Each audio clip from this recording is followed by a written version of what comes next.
Ilham, bonjour. Alors, on voit que ce sont les industriels chinois et aussi les Indiens qui tiennent un peu le haut du pavé dans le pays. Est-ce qu'on peut aller jusqu'à parler de mafia ? Alors, les Indiens, c'est vrai qu'ils sont là depuis le début du 19e siècle. Leur présence s'est confirmée tout au long du 20e siècle. Aujourd'hui, ils sont, alors, à la différence des Chinois, ils sont dans le commerce de gros, dans l'hôtellerie, dans l'industrie pharmaceutique, et puis ils s'y mettent forcément dans les mines et même dans le maïs. Donc, les Chinois, on le sait, les ressortissants chinois, les entreprises chinoises sont partout présentes sur le continent africain, d'autant plus dans les régions aux richesses en matières premières comme le pétrole ou comme les minerais. Parce que c'est un pays extrêmement riche en fait. Le Congo est un pays extrêmement riche et forcément les Chinois, ils sont présents pour faire des affaires et c'est vrai qu'on peut, enfin vous parliez de mafia. Sans trop d'état d'âme. Sans trop d'état d'âme. On peut parler de mafia, mais c'est vrai qu'ils jouissent d'un certain nombre de passe-droits. Je vous donne une petite anecdote. Donc on était à l'aéroport de Lubumbashi en arrivant, on est passé pour finir les formalités au bureau de police et puis là, il y a un agent, un policier qui arrive avec une vingtaine de passeports chinois. Le chef de la police disait mais c'est scandaleux, ils arrivent avec un visa touriste sans billet retour. Sauf qu'ils sont sortis sans aucun problème, ils sont sortis, il y avait des voitures luxueuses qui les attendaient. Donc par quel tour de passe-passe ils ont réussi à s'exonérer des formalités, on ne sait pas. Mais c'est vrai qu'il y a très peu de régulation en termes de droits environnementaux ou de commerce, et les entreprises chinoises ont l'air de passer entre les gouttes pour filmer, même ne serait-ce que pour filmer un comptoir tenu par des entreprises chinoises. C'est-à-dire que sur les sites des creuseurs artisanaux, il y a des Chinois qui tiennent des comptoirs avec des valises de billets et qui achètent à vil prix souvent les productions de ces creuseurs. On ne pouvait pas s'approcher de ces comptoirs-là parce que désormais, ils sont protégés par les gardes républicaines. Donc ce sont les militaires qui sont censés protéger Joseph Kabila. Et bien là, on les met sur les sites où travaillent les Chinois et ça crée de la suspicion parce qu'on a le sentiment que tout ce système de prédation, on veut éviter qu'on le voie et qu'on le dénonce en fait. Les conditions de tournage ont été particulièrement difficiles, c'est ce que vous me disiez. Ça a été difficile du début à la fin et pour des raisons totalement différentes. En fait, on est rentré dans une espèce de phase de psychose où on est dans une crise politique assez particulière qui dure depuis plusieurs mois et donc tout est à négocier, tout est à batailler. Filmer des militaires, c'est moi ce que j'ai pu déjà faire dans ce pays, ça devient absolument impossible. Je sais que le fixeur, le journaliste local avec lequel on travaillait, il était dans un état d'hystérie permanente. Ne filmez pas ça, ne filmez pas ça, ils vont nous tirer dessus.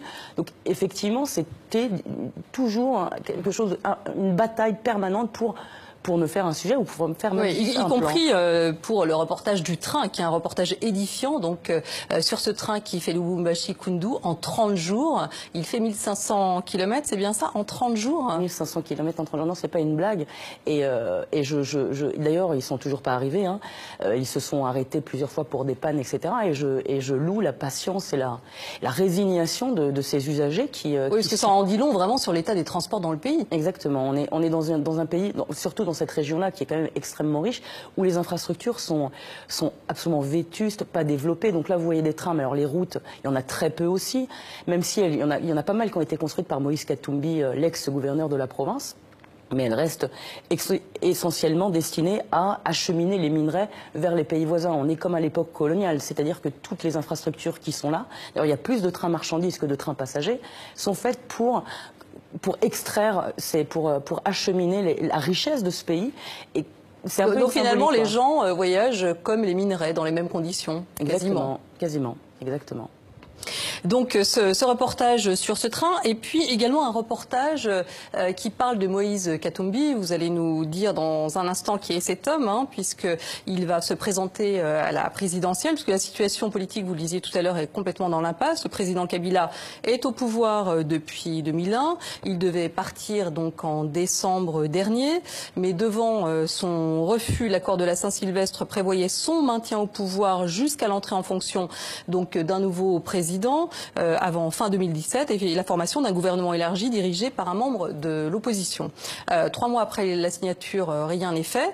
D'ailleurs, l'opposition a appelé à une journée ville morte le 3 avril prochain pour exiger l'application de l'accord de cogestion du pays jusqu'à l'organisation des élections. Alors donc Moïse Katumbi, vous êtes allé dans son fief. Qui est-il? Celui qui pourrait donc possiblement remplacer Joseph Kabila. Depuis la mort de Tshisekedi, c'est effectivement le principal challenger, enfin la personne politique, en tous les cas celle qui est la plus menaçante aujourd'hui pour le régime. Moïse Katumbi, c'est un homme d'affaires à la base. C'est quelqu'un qui a fait fortune dans le commerce de poissons séchés. Puis il a développé toutes ses affaires dans les mines, forcément, puisque quand on vient de Katanga et qu'on est un homme d'affaires, on travaille dans les mines, dans les transports. Et il est devenu gouverneur de cette province du Katanga en 2006. C'était un proche de Joseph Kabila, il faisait partie du parti au pouvoir. Et donc il a arrêté le gouvernorat en 2015. Et puis à partir de 2014, il a pris ses distances avec Kabila pour justement déclarer un an plus tard qu'il se présenterait à la candidature à la magistrature suprême. Moïse Katumbi, c'est quelqu'un d'assez emblématique et d'assez... c'est difficile de cerner le personnage. C'est quelqu'un qui est extrêmement populaire, ça on ne peut absolument pas le nier, chez les classes populaires au Katanga. Tous regrettent la période où Moïse, d'ailleurs il l'appelle Moïse, il y a un petit côté biblique comme ça, tous regrettent la période où Moïse était là, où on mangeait à sa faim, etc. En revanche, chez les opérateurs économiques, c'est un peu plus mitigé. C'est qu'on lui reproche, alors ça, il faudrait enquêter, parce que là pour l'instant c'est parole contre parole, on lui reproche d'avoir joui de sa position politique dominante pour faire des affaires, d'avoir forcé les sociétés présentes à leur ouvrir leur capital pour obtenir des participations via des sociétés écrans, via des prête-noms.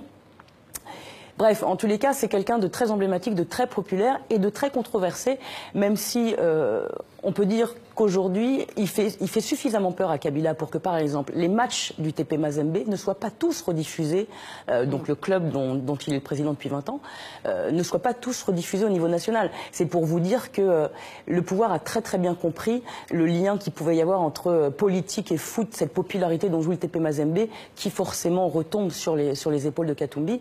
On en a peur, d'ailleurs, il a été condamné à 3 ans de prison ferme dans une affaire de spoliation financière, et la juge qui a prononcé ce verdict s'est dédiée sur le plateau de TV5 d'ailleurs en disant qu'elle avait subi des pressions pour rendre cette décision. Donc Moïse Katumbi fait peur aujourd'hui au régime Kabila. Donc on verra s'il devient le prochain président. Les choses ne sont pas faites encore. Merci en tous les cas Ilham pour cet éclairage sur la République démocratique du Congo, un pays très complexe. Merci.